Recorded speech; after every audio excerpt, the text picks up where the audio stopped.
Hello friends, मैं मधु झारखंड से। मैं आज आपको अपने संडे गार्डन का अपडेट दे रही हूँ और ये दिखा रही हूँ कि एक हफ्ते में मेरे गार्डन में क्या क्या हालचाल है, क्या बदलाव हुए, क्या किस तरह फ्लावर हो रहा है, किस तरह फ्लावर खिल रहे हैं, मैंने क्या यूज़ किया है। तो चलिए मैं आपको दिखाती हूँ। तो देखिए, इस हफ्ते मैंने सबसे पहले क्या कि जो मेरी ये बेबी एडेनियम की सीडलिंग थी, मैं आपको दिखा रही ये जो बेबी एडेनियम का सेटलिंग था लगभग 5 मंथ से तक ही होगा, ऊपर नहीं होगा। वो बहुत ना, उसके कॉटेक्स बड़े बड़े हो रहे थे, तो और ये सारे ग्रो बैग में लगे थे। तो मैं क्या है कि ग्रो बैग से निकाल के मैं सारे को थोड़े से बड़े पॉट में, लगभग 5 इंची का पॉट होगा। पॉट क्या कहा जाए, मुझे जो भी बर्तन डब्बा उब्बा मिलता है मैं उसमें लगा देती हूँ। देखिए, कुछ पॉट भी है तो कुछ ऐसे वेस्ट मटेरियल मैं जिसमें लगाई हूँ। और लगभग 30 प्लांट को मैं क्यों 120 मेरे पास टोटल सीड बेबी एडेनियम के प्लांट थे, जिसमें छोटे बड़े सब हैं।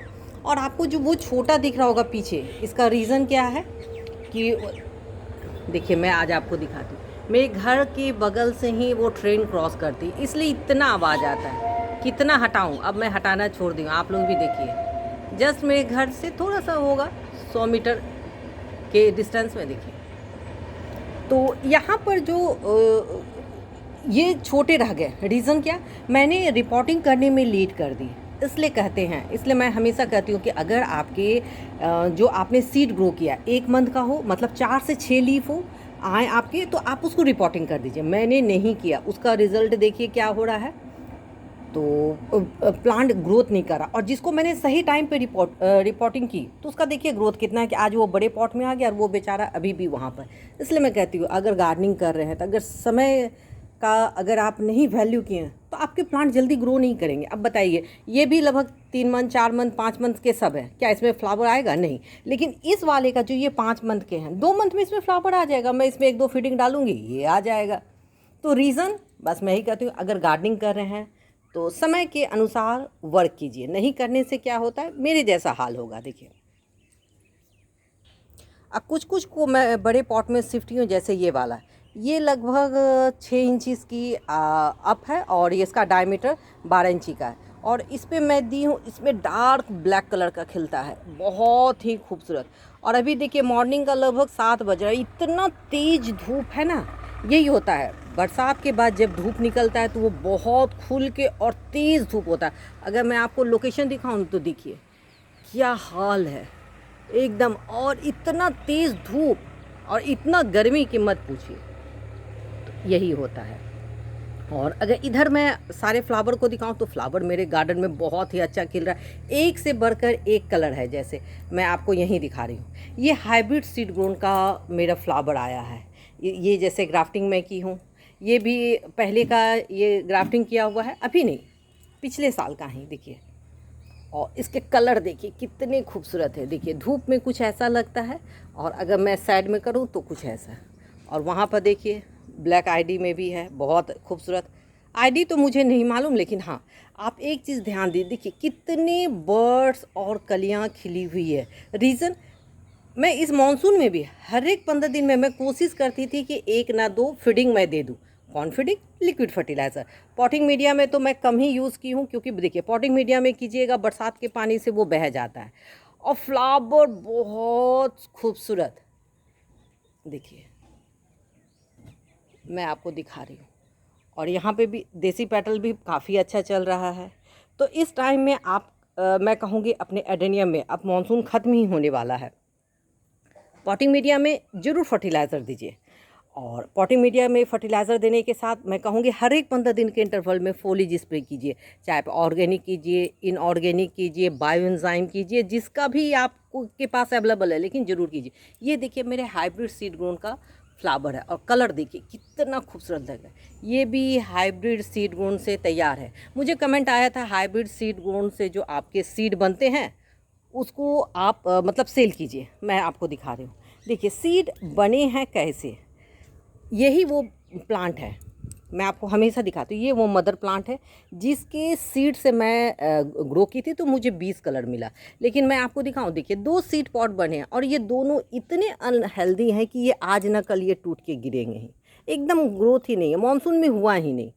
तो अगर बनेंगे तो मैं ज़रूर श्योर आपको दूंगी। मेरे जितने भी सब्सक्राइबर फ्रेंड्स हैं, लेकिन इसमें बने ही नहीं है। मानसून में सीड नहीं टिकता है, और अगर टिक भी गया ना तो विंटर आते आते वो ख़त्म हो जाएगा। सीड सबसे अच्छा बनता है कब? आपके फरवरी के टाइम में। उस टाइम में आपके जून तक में वो सीड मैच्योर हो जाते हैं। लेकिन इस टाइम के सीड पॉट काफ़ी नहीं ही बनते हैं, जहाँ तक मैं देख रही हूँ अपने गार्डन में। और कुछ बन रहे हैं, कुछ नहीं। अगर बनते तो मैं 120 ही सीड ग्रो करती। देखिए उतना ही मुझे मिला, बाकी नहीं। देखिए सीड अभी भी बन रहे हैं, मैं दिखा रही।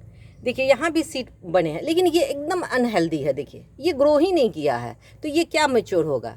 ये आज न कल खुद ब खुद टूट के गिर जाएगा।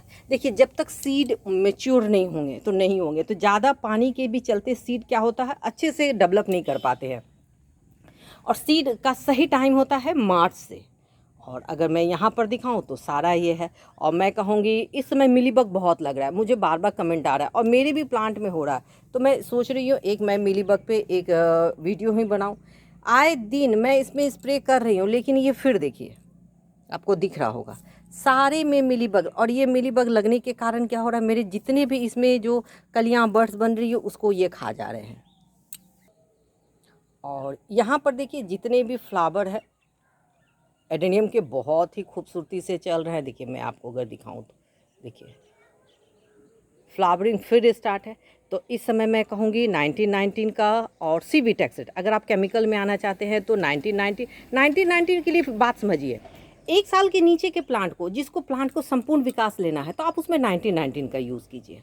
अगर आपको 1 साल के ऊपर के प्लांट है, सपोज दैट इस तरह के प्लांट है, आपको फ्लावर चाहिए, तब आप इसमें 05234 और 0050 का यूज़ कीजिए। मैं फिर एक वर्ड कर रही हूँ, 05234 और 0050। देखिए प्लांट में कौन फर्टिलाइज़र कब यूज़ करना है इसको आपको जानना होगा। ये नहीं कि जब मन किए जो भी फर्टिलाइज़र का आपने यूज़ किया। देखिए वीडियो बहुत सारे आते हैं, हर एक गार्डनर फ्रेंड्स बताते हैं ये फर्टिलाइज़र दो, वो दो, ऐसे दो। मैं खुद ही बोलती हूँ, लेकिन कब देना है और कैसे देना है इस मात्रा को पकड़िए। अगर इस मात्रा को आप पकड़िएगा ना, तो जैसे मेरे गार्डन में सालों भर एडेनियम में फूल होता है, चाहे वो कितनों तेज़ बरसात हो, चाहे कितना भी वे विंटर क्यों ना आए, तो मुझे मालूम है ना कि कब क्या और कैसे करना है। और सबसे बड़ा होता है पानी का शेड्यूल। अगर आपने एडेनियम के पानी के शेड्यूल को पकड़ लिया, मतलब तो ना तो आपके कभी कॉटेक्स श्रिंक करेंगे और ना ही आपके कॉटेक्स कभी रॉट होंगे।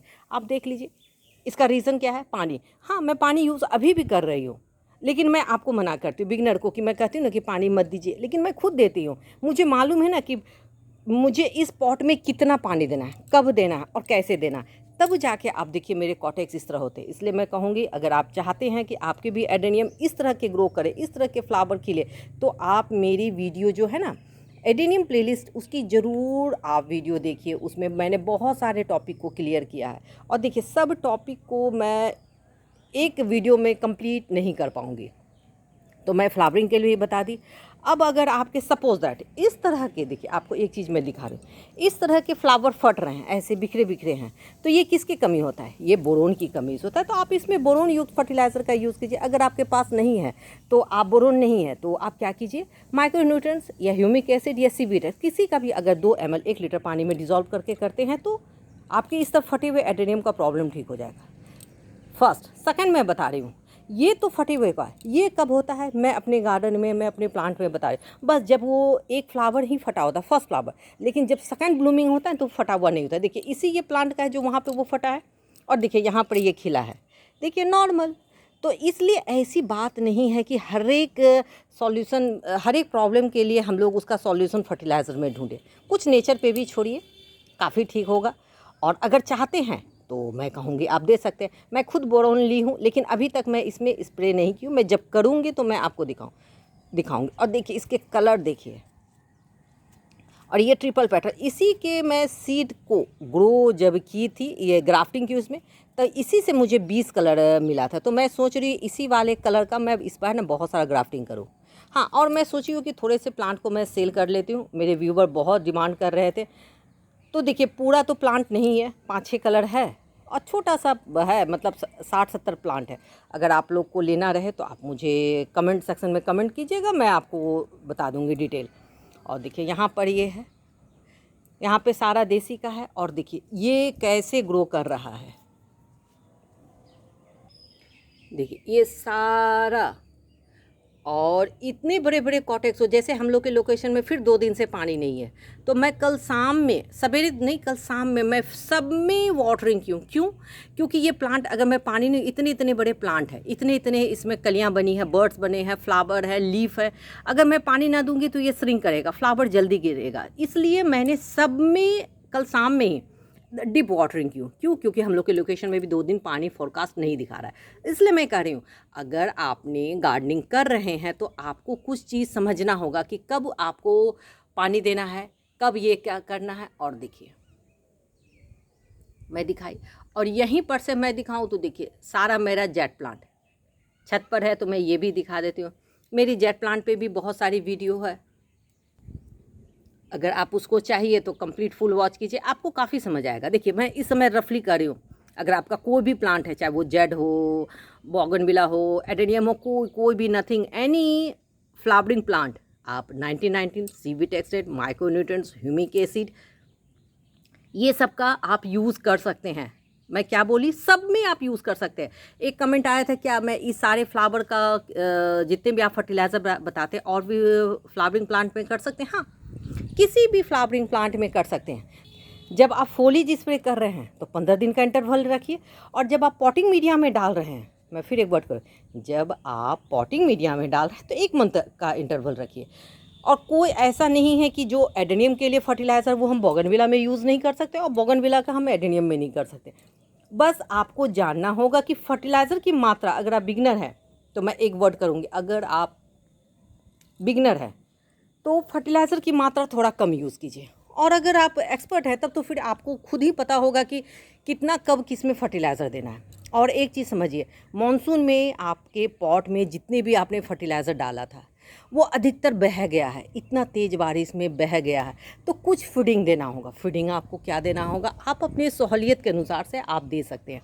हाँ, बोगनविला में एडेनियम में मैं मना करती हूँ काउडंग का, लेकिन आपका अगर 2 साल पुराना काउडंग है तो आप यूज़ कर सकते हैं। बहुत अच्छा, गाय का सहार बहुत ही अच्छा होता है, यानी काउडंग मैं यूज़ नहीं करती हूँ क्योंकि मुझे 2 साल का पुराना नहीं मिल पाता है। और अगर प्लांट में आप चाहते हैं जल्दी ग्रोथ हो, जल्दी, अब फोलिज स्प्रे कीजिए, हर एक 15 दिन में बहुत अच्छा रिजल्ट आएगा। और यहाँ पे देखिए मेरे सारे seed grown, hybrid seed grown के कलर है सब, देखिए, और बहुत ही सुंदर कलर, देसी कलर से अलग होता है। अगर मैं आपको दिखाऊं ना, फ्लावर सब एकदम चटक चटक कलर में है, जैसे देखिए यहाँ पर है, यहाँ पर है। और अगर इस टाइम में आप चाहते हैं तो बायोएंजाइम भी बना सकते हैं, बायोएंजाइम का भी यूज़ करते हैं। बायोएंजाइम में क्या करना है, 5 ml 1 लीटर पानी में, देखिए आप फोलिज स्प्रे कीजिए या उसकी पॉटिंग मीडिया में। देखिए इतने बड़े बड़े पॉटिंग मेरे एडेनियम के कॉटेक्स होने का रिजल्ट, इसमें फर्टिलाइज़र है। और मैं क्या करती हूँ, मंथ में 5 से, मैंने प्लांट के साइज़ के हिसाब से, मैं प्लांट के साइज़ के हिसाब से मैं इसमें डीएपी का 2-3 दाना डाल देती हूँ। रिज़ल्ट मुझे इस तरह का मिलता है। अगर आप नहीं चाहते हैं कि केमिकल यूज़ करें तो आपको ऑर्गेनिक डीएपी भी आता है, उसका भी रिज़ल्ट काफ़ी अच्छा होता है, आप उसका भी यूज़ कर सकते हैं। पोटास का यूज़ कीजिएगा तो आपको इस तरह के फ्लावर का मिलेगा। तो देखिए मैं खुद का बोलूँ, मैं खुद ही नहीं दे पाती हूँ पॉटिंग मीडिया में क्योंकि मेरे पास प्लांट बहुत है, इसलिए मैं फोलिज स्प्रे करती हूँ। और जब मैं एक बार फोलिज बनाती हूँ ना, उसका फर्टिलाइज़र मैं सारे प्लांट में, चाहे एडेनियम हो, बोगनविला हो, जेट प्लांट हो, ये मॉसरोस देख लीजिए, ये बेचारा वेस्ट मटेरियल मतलब टोकरी में, और देखिए अभी ये हाफ ब्लूम हुआ है क्योंकि अभी लगभग 7.25 हो रहा है, तो इस टाइम। और देखिए मैं आपको दिखा रही हूँ मेरी वेस्ट मटेरियल में खिल रहा है, बस मैं फोलिज स्प्रे का यूज़ करती हूँ, मुझे इस तरह का रिजल्ट आता है। हाँ, मैं यही कहूँगी, मेरे पॉट को मत देखिए, सिर्फ प्लांट को देखिए, क्योंकि मैं बोली ना, मुझे जब जो चीज़ मिल जाता है मैं उसमें अपनी गार्डनिंग कर लेती हूँ। देखिए प्लांट सर्वाइव करना पहले सीखिए, उसके बाद आपके पास प्लांट पॉट का कलेक्शन बहुत हो जाएगा। एक सर का कमेंट था कि आप इस तरह के राउंड ओवल शेप के पॉट कहाँ से लिए हैं। मैं उन सर को कह रही हूँ, इस तरह के जो ओवल सेट अंडाकार जो आकार के जो पॉट है, ये मैं 40 रुपीज़ में लोकल नर्सरी तो नहीं कहूँगी, यहाँ से दूर है, मैं वहाँ से मंगाई थी, मतलब नर्सरी से ली थी। लेकिन ये जो आप राउंड शेप के पॉट देख रहे हैं, 4 इंची इसका हाइट है, 4 इसकी हाइट है, और ऊपर का डायमीटर 12 है। ये 40 पीस मैं मंगाई थी, ये 4, और एक वो मुझे वो गिफ्ट में दिए थे, यानी ये 6 इंची का, देखिए उससे ये अप है। तो ये 40 पॉट को मैं ऑनलाइन मंगाई थी। इसकी मैं लिंक भी दे दी हूँ डिस्क्रिप्शन में, आप बोलिएगा मैं फिर दे दूँगी। तो ये पॉट मैं उनसे मंगाई थी और ये पॉट मुझे 50 रुपया पड़ा था। ये पॉट मुझे 50 रुपये का पड़ा था और डिलीवरी चार्ज लेके मैं बताई 22 मैंने 2200 में मुझे 40 पॉट मिला। 2200 में मुझे 4 पॉट मिला। तो एक तो ये मैं ऑनलाइन मंगाई हूँ और सेकंड में ये वाला, ये मैं इधर बगल में ही नर्सरी है, मैं वहाँ से मंगाई थी। मैंने कलकत्ता के पास की नर्सरी से ही मंगाई हूँ, मतलब ये नर्सरी सेल में ली हूँ, ये ऑनलाइन नहीं है। और देखिए एडेनियम में मैं बोलूँगी कोई भी पॉट आप जब भी सिलेक्शन करते हैं ना, तो उसको जैसे उस तरह बोगनविला का जैसे हाइट वाला पॉट है ना, वो मत लीजिए, वो कभी नहीं मत लीजिए। आप इस तरह का भी मत लीजिए, मैंने आप इतना मान के 6 इंची से ज़्यादा हाइट मत दीजिए। और देखिए मैं खुद ही लगाई हूँ 6 इंची से ज़्यादा, तो क्या कि उसके नीचे 3 इंची थर्मोकोल में डाली हूँ। मैं फिर क्या बोली, 3 इंची थर्मोकोल। अब बाकी 5 में ही पॉटिंग मीडिया पे मैं लगाई हूँ प्लांट। क्यों, अगर उसमें डेप्थ में जाए आप पॉट एडेनियम का देखिए, उसका कॉटेक्स से नीचे लंबा जाएगा तो वो ऊपर वर्टिकल नहीं ग्रो करेगा। आप मेरे कॉटेक्स सब देखिए कितने बड़े बड़े हैं, रीज़न मैं उसे नीचे फैलने का जगह ही नहीं देती हूँ। और ये काम मैं करती हूँ थर्मोकोल से। आप गिट्टी, कंकर, बालू, पत्थर से भी कर सकते हैं, लेकिन वो भारी हो जाता है पॉट, इसलिए मैं थर्मोकोल का यूज़ करती हूँ। इससे क्या होता है, मुझे पॉट कैरी करने में, उठाने बैठाने में मुझे आसान होता है। थर्मोकोल कोई फर्टिलाइज़र नहीं है। एक कमेंट आया था कि थर्मोकोल देने से क्या फ़ायदा है, कोई फ़ायदा नहीं है। वो आपके जो गहराई वाला पॉट है उसमें, मैं इसमें भी डाली हूँ, पूछिए क्यों, जबकि ये 4 इंची है, मैं फिर भी एक लेयर दी हूँ। क्यों, मैं नहीं चाह रही हूँ कि मेरे एडेनियम के कॉटेक्स ये नीचे जाए। और ये देखिए कटिंग पड़ के, मैं नहीं चाहती हूँ, मैं चाह रही हूँ कि मेरे एडेनियम के जो कॉटेक्स है ना, वो सिर्फ ऊपर ग्रो करे। इसलिए इस 4 इंची में भी मैंने क्या किया है, 1 इंची में डाली हूँ क्या है इसमें, थर्मोकोल, और 3 इंची में ही ये पॉटिंग मीडिया है। तो आप अपनी सोच और समझ के अनुसार आप कर सकते हैं कि आपको कैसा चाहिए। आई होप आपको ये मेरी वीडियो पसंद आई है। अगर आपको मेरी वीडियो पसंद आती है तो आप इसे लाइक कीजिए, शेयर कीजिए, सब्सक्राइब कीजिए, कंप्लीट फुल वॉच कीजिए। मैं इसी तरह आपके लिए नए नए टॉपिक पे नई नई वीडियो रोज़ बना के लाती रहूँगी। चलिए मैं कल फिर मिलती हूँ नेक्स्ट टॉपिक नेक्स्ट वीडियो के साथ। तब तक के लिए बाय।